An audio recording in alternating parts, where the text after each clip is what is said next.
there tomorrow. It's damaging. It's a terrible spirit, in my view. It's a spirit which, the best I can describe it, it's a bit like prostitution. I'm here today, I'm here tomorrow. I don't stand for anything. I believe this, I believe that. No, that won't work. It doesn't work at all. And it's extremely important for our sons to help them to find a sense of belonging. Stand for something. I say, if you don't stand for something, you will fall for anything. Okay? Stand for something. Set high expectations and stand there. Help them to see that you stand there. Be consistent. Mean what you say and say what you mean.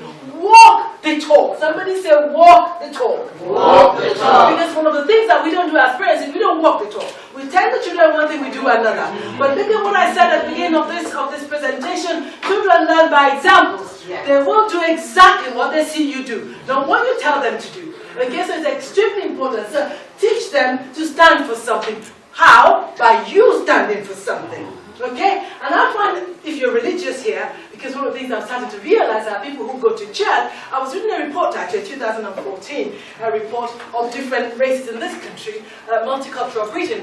And us, of course, we're the most religious set of people. But that doesn't reflect in our lifestyles, actually, I find. Because a lot of people, as we go to church and we read the Bible, or maybe we don't, but our lives don't reflect that. Yes. The church has become a social club. Yes.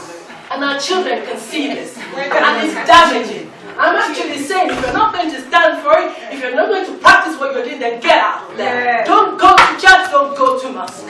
But for goodness sake, stand for something and let the child see that you stand for something. Yeah. You know, one of the problems that Muslims have with Christianity is the fact that Christians are a bit here, a bit there. They can't die for what they believe in, for crying out loud. What's that all about? Believe in it. If you believe in it, stand by it. Fight for it. Speak it. Live it. Let your child see it. And that's what a boy needs. Okay? You need to stand for something and be absolutely clear. And all children as well. So a sense of belonging, a sense of purpose. Involve them in all meetings, mission statement. These are our values, these are our expectations, this is where we're going. Okay? That gives them something to focus on, something to work towards, and that's what the 21st century person is. Particularly in the world where we are, that nobody seems to be going well. A lot of people are distracted. It's a distracted world. And that's why we need to take control, and we need to give them that sense of purpose. Affirm his deepest dreams. And the way you do that is nurture. Nurturing takes time. I like to use the example of trees. Different types of trees. Some trees or some vegetables, some take 3 months to grow, some take 3 years, some take 10 years.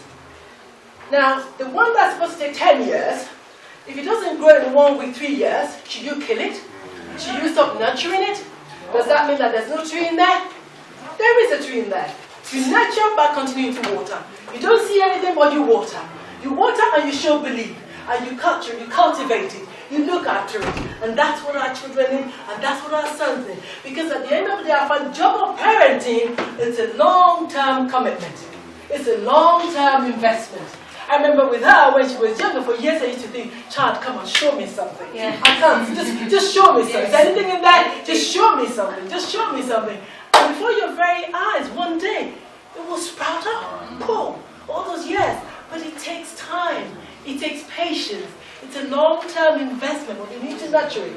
We need to affirm those truths. Because if we don't do it, nobody will do it for you. High expectations and high level of prayer and support. Like I said at the bridge. We need to set them, as my brother said earlier, you need to set that expectation and bar as high as possible. And I say, look around you where you are in the world in which we are today.